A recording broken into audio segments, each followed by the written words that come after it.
Alright, what's up y'all, it's LakerFan here. As y'all can see by the title of today's video, we're here to talk about how to play lockdown defense in NBA 2K22 Next Gen. So hope y'all enjoy. If you do, for the drop a like, sub if you're new, turn on the noties, all that good stuff, and like always, let's try and get 1 to 1,000 likes. Now, this is mostly going to be with me not going for on-ball steals, playing good defense, staying in front of my opponent, and making them work to get open. So, you can see this is the squad we're going against right here. We got Yo Stage YT. He is a level 39, 97 overall, has the GOAT status on his overall, which means he performs very well in his games. We got Flu at the 2, a 97 overall, level 34. And then we do have Goo at the big man spot. He's level 30, however, he does have an 84 overall out here. So, just keep that in mind with this gameplay. This isn't intended to be them at their highest level ability, although they are still very high level players and very good players as well. But with all that said, obviously an 84 overall big man isn't the easiest thing to work with. So you can see I got my 6'6" lockdown out here, and me and Tonic are going to be playing some real legitimate defense throughout the course of this video. So we're going to have 2 gameplays, and in the second one I'd like to think is a guy who's even moving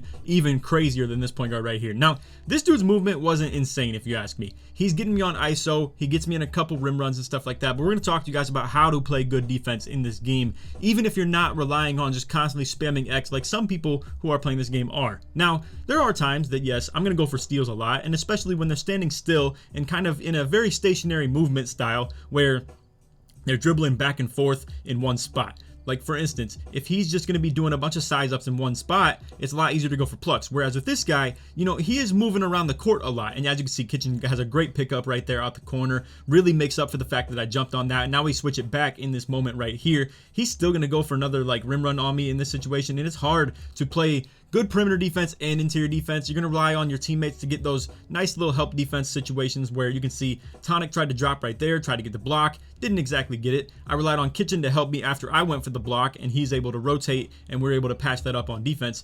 Either way, they obviously do score 2 points on their first 2 possessions. Now you guys can see the classic back out here, just running the slip. They got the guard sides on us. They got their 2 most mobile people in the pick and roll defense, the big man in the corner. And that usually does happen just because I'm a lockdown and Tonic is the big man, yet I'm running as the screen setter. So I'm at the 2, which means they have the 2 smallest guys on me and Kitchen and the big man on Tonic here. Now you can see he's playing him super tight, face guarding him literally. That is going to change throughout the course of this game. Now, I want to break down this defensive possession right here. You're going to see he's moving to the right on this situation, but I see 2 offensive players in this one spot. So what am I going to do? I'm going to seal off this side right here and force him to keep going right. Obviously, this is a very minimal thing, but he clearly wants to go left in this situation. So again, I'm sealing that completely off. I already got a corner guy right here. Obviously, Kitchen can step out to, if he ever beats me, to a spot where he can shoot the ball where I can't contest him. So for instance, right here around this area, but as you can see, I'm able to just kind of seal him into that spot right here and just absolutely stonewall him. And then boom, with the stonewall is how you get the steals. Now, again, I don't know if I'm going to title this video how to play defense without stealing the ball or just how to dominate on defense in general. But again, as you can see, literally, I just stonewall him right there. He is stuck stationary, and now the next dribble move he's going to do, it's very rare anybody does a dribble move to their current ball hand already anyway. So he's going to just, by force of habit and force of nature, just do a move that puts the ball in his left hand, just like that. As soon as I see it, boom, go for the pluck, steal, just like that. Now, I've heard a lot of PGs in this game complaining, and really crying, we'll put it even to that far, about how steals are way too OP in this game and how pluck steals are a problem. You're going to see in the next game, however, I also believe that, yes, I do think pluck steals are a little bit overpowered and unbalanced. And you're going to see I get really, really aggressive trying to go for steals, and rightfully so. You're going to see another reach in right after this possession too, where I feel like he's dribbling stationary right in front of me, and it's a good situation to go for a steal on. So again, I'm going to switch my arrow onto him, and then I'm going to go for another steal right here because, again, you can see the ball is being put right in my face, and it just makes sense to go for a steal right there. I really don't think as a guard you can complain about stuff like this. Now, real quick, this is another factor to the defensive stuff, so I'm just going to run this back and explain to you guys how this arrow switch goes down. I can't switch arrows until the ball has been inbounded. Kitchen could switch arrows himself, however, so you're going to do that with the right stick, and what I'm noticing is you don't want to flick directly down on the right stick, even if you think that's the direction that you're going. So right here, I'm flicking my right stick to the right a little bit. Now, I would say it's about in this angle right here with my right stick. I'm not doing it like this because that'll make it so I'm lined up on the big man, but you can see I get my arrow on him. Again, I really do feel like that's a good time to go for a steal right there, but it is what it is. But in the next gameplay that you're going to see, I also have a contradicting kind of opinion based on how this defense stuff is, and I really do feel like bump steals are just non-existent, and I do believe that the pluck steals should be nerfed to some extent.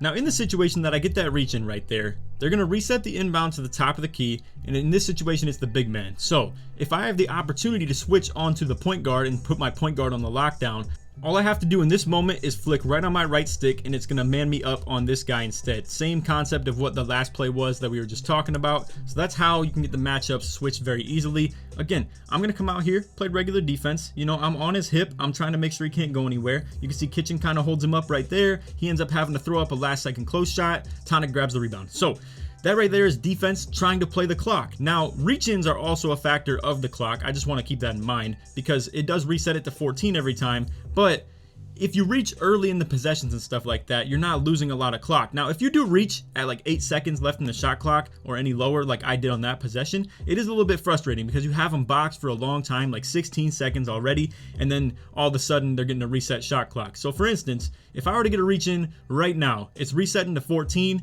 and then just like that, now he has a little bit more time and a little bit composure of like time to think about what he wants to do. Instead of being in the moment, he has to rush the shot because he has no shot clock left, all types of stuff like that. You can see I just Kitchen hits him with a mean dex right there, and really they just didn't know who's matched up on him. At the end of the day, now it's 13-4, and this is not looking good for them. So again, I'm looking to just defend threes right here. Nothing super important in terms of like if he gets by me on a drive, it is what it is. Again, I'm playing the ball hand right here in the situation where I'm pushing him into my help defender. Again, right here I'm pushing him to Tonic. Now Tonic has to get back to the left right here, so now I'm pushing him to the right. Simple. I'm taking away the open side of the court, especially when it's a overload like this, and it makes zero sense for me to be on his left side right here and give him all that open court and open space to run to. Wouldn't make no sense at all. So with that, again, once he inevitably is going to switch over to this ball hand because he desperately wants to get to this open side, because there's nothing he's going to do on this side of the court. You got a corner help defender right here to jump out if he ever gets wide open.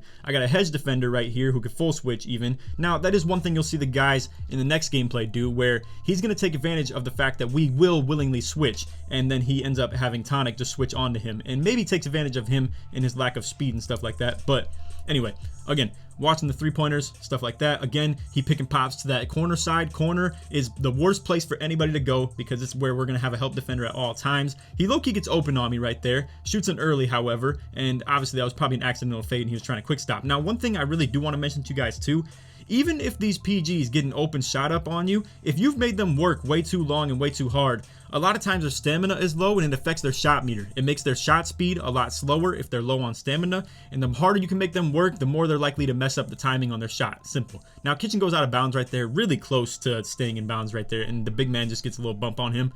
But either way, we're still a really easy win right here. There's no chance they're coming back in this, especially if we're playing good defense, not giving up three-pointers, stuff like that. Again, you can see his movement isn't horrible. However, it's not really like fast enough, if you ask me. It's definitely moving around the court, and it makes it really hard for you to go for reach-ins. And I feel like the way that he's dribbling, it makes you want to go for reach-ins. But when you do that, you're kind of left in the dust, and he's just kind of running. It's almost a form of left-right, really, where he's just kind of sprinting around the court. But those types of dribblers are definitely hard to steal the ball from, and anybody who's really just steel made would probably still struggle against this guy. Anyway, right there, now they want to keep the big man in the pick and roll D, and this is the worst thing they could have done.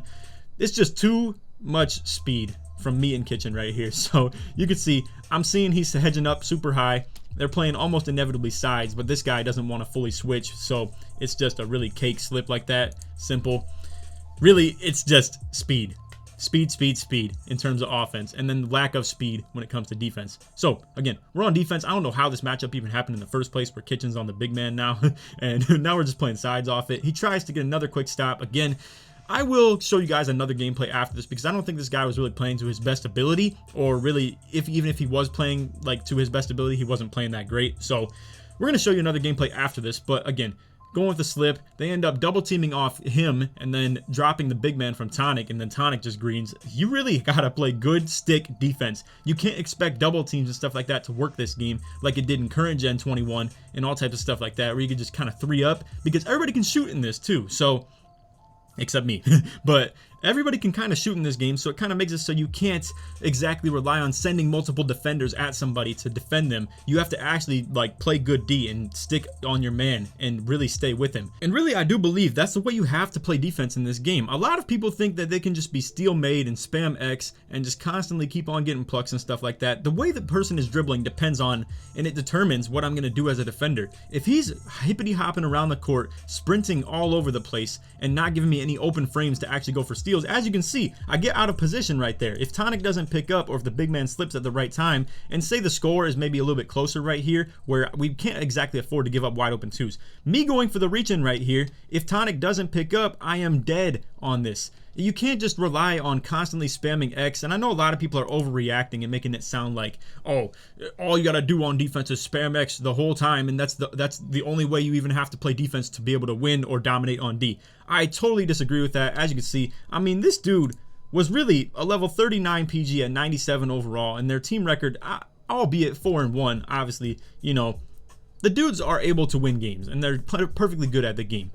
Clearly, if he's a level 39, and mind you, this was like 2 days ago as well, so this is like 4 days into the game. The dude's almost a max rep. 4 for 10, 0 for 4 from 3, 1 turnover, all with 1 pluck. Now, I did pluck the ball twice, mind you. Obviously, the second one I didn't really get the ball back on, and Hustler might even be something to actually think and keep in mind in terms of the fact that if you do have a lot of steals and you're someone who does go for the plucks a lot, Hustler might be really key in terms of actually recovering those loose balls sometimes. But anyway, we're going to show the second gameplay right here where we're playing somebody who's really, really good. Like, this dude was moving really well. Alright, so I didn't want to open with this game right here because I felt like I wasn't making enough of an actual defensive impact or making so many plays to the point where it would have impressed people or anything like that, or, you know, that I was playing perfect defense. But in this game, we're playing somebody who is moving at point guard, and it's really going to be tough to go for steals on him. I don't know what's up with these intros either, bro. That's some weird stuff. But anyway, again, 97 overall. So this is going to be my matchup right here. We got Baited,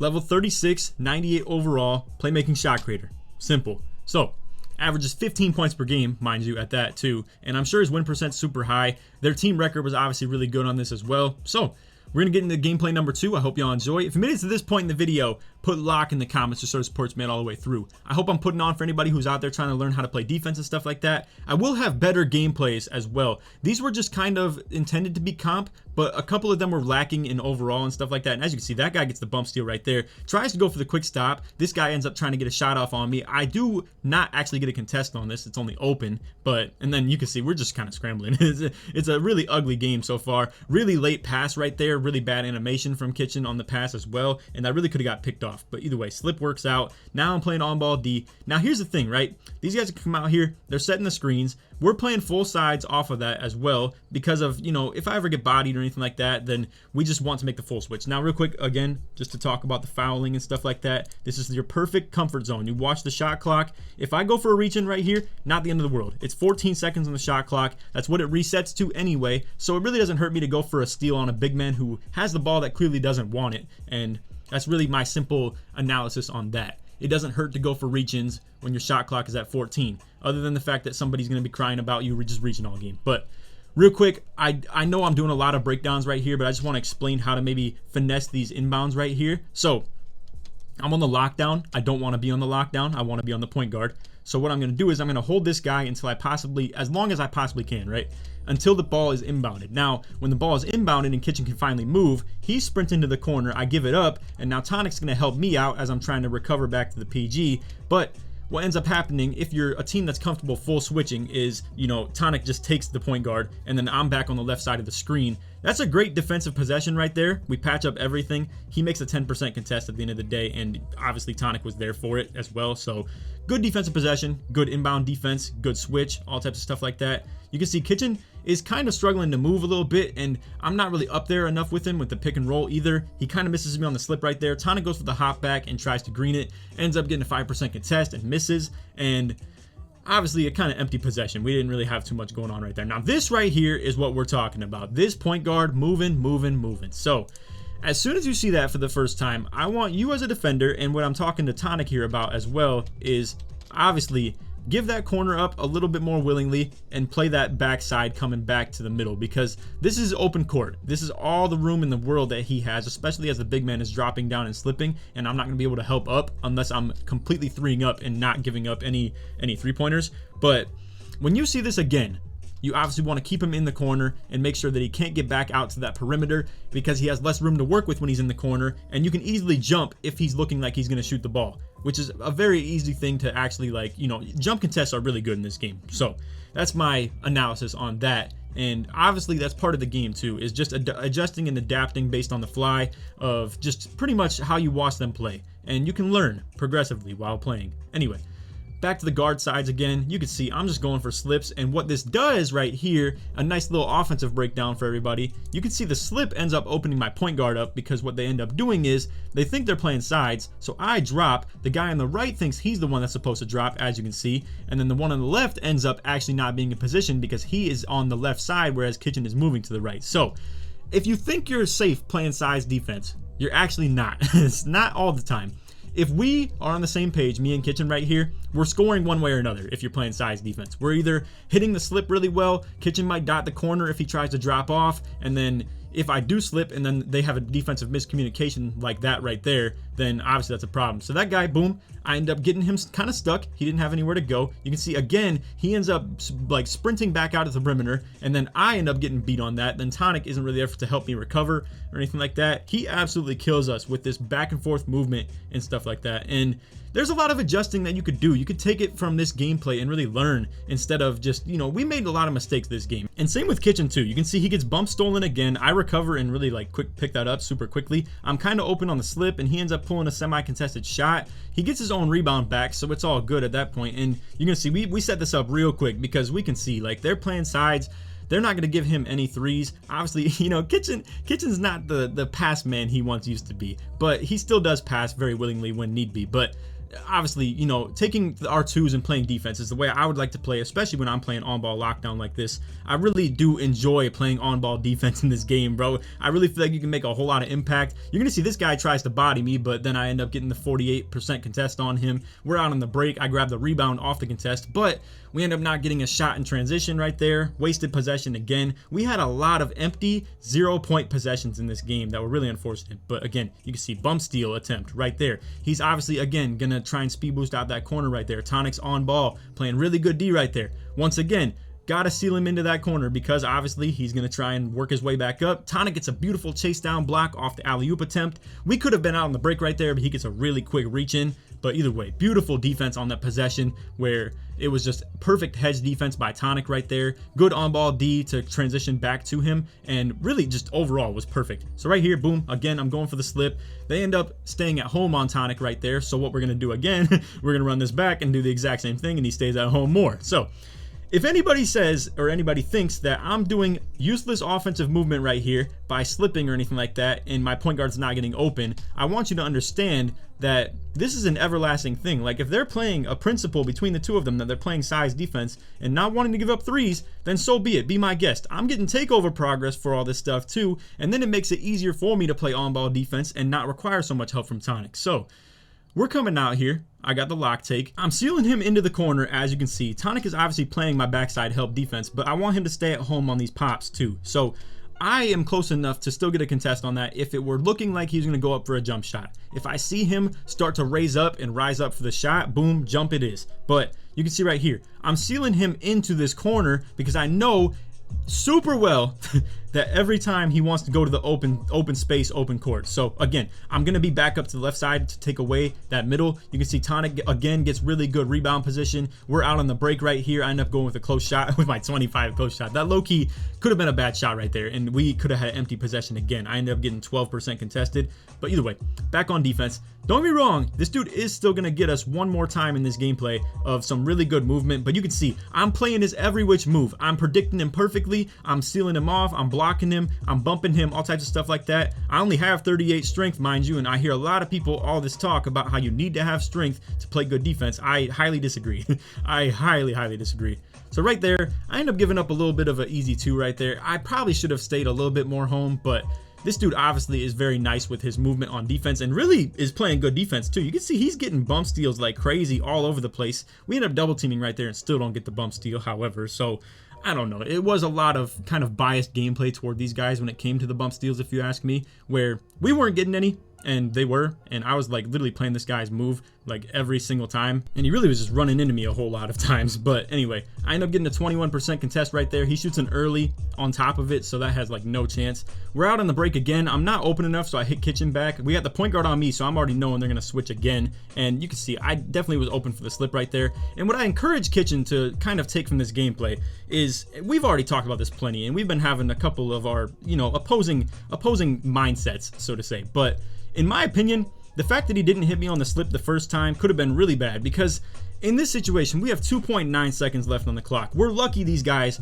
were just playing so heavy on sides, because at this point, I'm never doing that. I am never ever playing sides under 5 seconds on the clock. Why? Because you give up an easy 2-on-1 situation where if this guy's playing too low, then he's just not going to be anywhere near me for the dunk. If he is playing too low, then I can easily hit Tonic out of this pass right here, and then just like that, they give up a 3 anyway. So I would highly recommend never ever ever play sides defense under 5 seconds left on the shot clock, maybe even under 7. So you're gonna see right here again, he kills us. I told you guys it was gonna happen one more time, and I'm really ashamed that it even happened at all.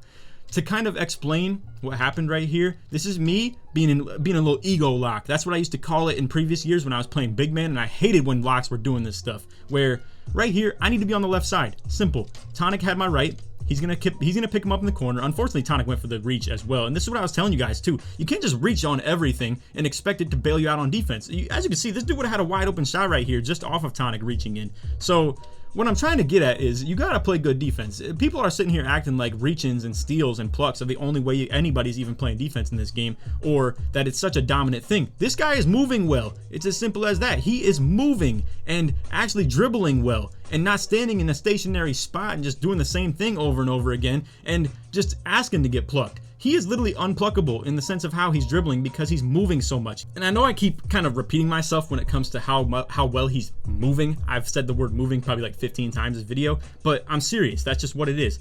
And that stationary movement stuff does not work from a PG. Now you can see right there again, my slip frees Kitchen up as the two guards try and account for me as I roll. So now the adjustment they're gonna make is to play a little bit less of the side's aggressive defense, but as you can see, Kitchen beats the guy on the right to his right side, and now he just gave up a 3 off of that. You're gonna see even more adjustment from them in terms of how they're playing defense on the next possession. But you can see right here, I can see Tonic is low-key maybe gonna get beat. I want to give him as much help as I can, because in this situation, we don't want to leave him on an island and let them tie the game up. We definitely want to take away the 3-pointers. So Kitchen right there again, beautiful, just hezzy, just stutter step and gets to wide open space just like that. Now I can tell you one thing.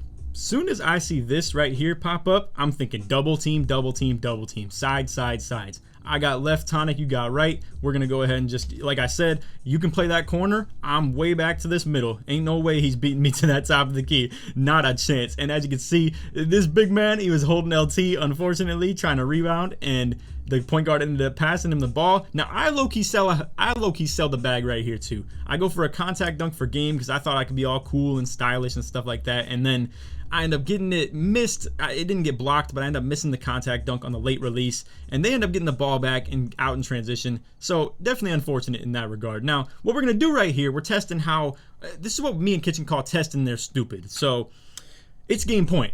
They can't give up 2 points. So what I'm going to do is I'm going to curl it off for a little lob right there, but he plays perfect. Now, a lot of people, they're sticking to that exact same defense they were doing, where this guy's going to be up on the sides, he's going to be up on the left, and this guy thinks to drop back on my right and, you know, play size defense still. But what they end up doing is he stays back a little bit more. So I'll go ahead and let this play full speed so you guys can just see it. But I just wanted to explain, we do this a lot. We test if they're going to play sides on the very first roll or the very first movement that Kitchen does. And he's going to move to the left. I'm going to move down to the slip. But either way, big man ends up dropping because he wants to help his guard a little bit, because he doesn't know if I'm just going to get the 2-pointer for the win. And then boom, just like that, Tonic greens the game-winning 3 right there.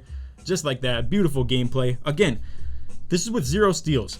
Point guard shooting 4 for 7, 4 for 6 from 3. He still did very good, but in the simple principle of the fact that we still played very good defense on him in a couple situations where we made him work really hard for the shots, and at the end of the day, he missed 3 shots, so it is good enough. The big man also went 3 for 6 too, so that's one thing worth mentioning. And whether the spot up went 0 for 1 just from a bad open shot miss, or he didn't, it is what it is. Either way, they still went 7 for 14 on the whole game, and we went 9 for 14.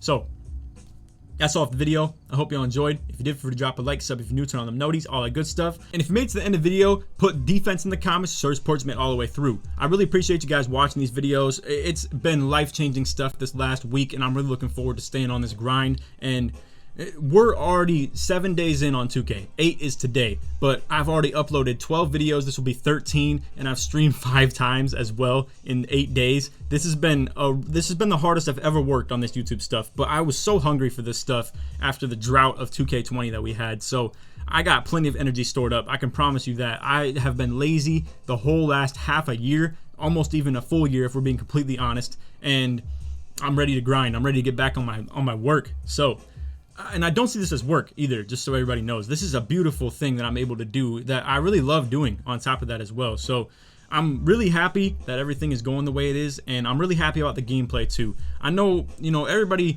was loving this game like crazy on the first couple of days, and then now everybody's crying about getting plucked and stuff like that, or that, people hitting whites and all types of stuff like that. Me, in my opinion, I love the gameplay how it is. It could use a couple tunes, yes, it could use a couple tweaks, but overall, I just say don't touch something that's finally good for once. We've had a couple really bad 2Ks in the last 5 years, ever since 17. 20 being the one bright glimpse that we had of a good game, in my opinion. I feel like every other game, whether it was 21, current gen, next gen, whatever the case may be, 19, 18, I really disliked all of those 2Ks. So I'm really glad that we have one that I can hop on and really have fun and look forward to playing and look forward to grinding every day and every moment that I'm playing it so far. And I hope it stays that way as well. So anyway, hope you all enjoyed. And other than that, take it easy, man. Peace.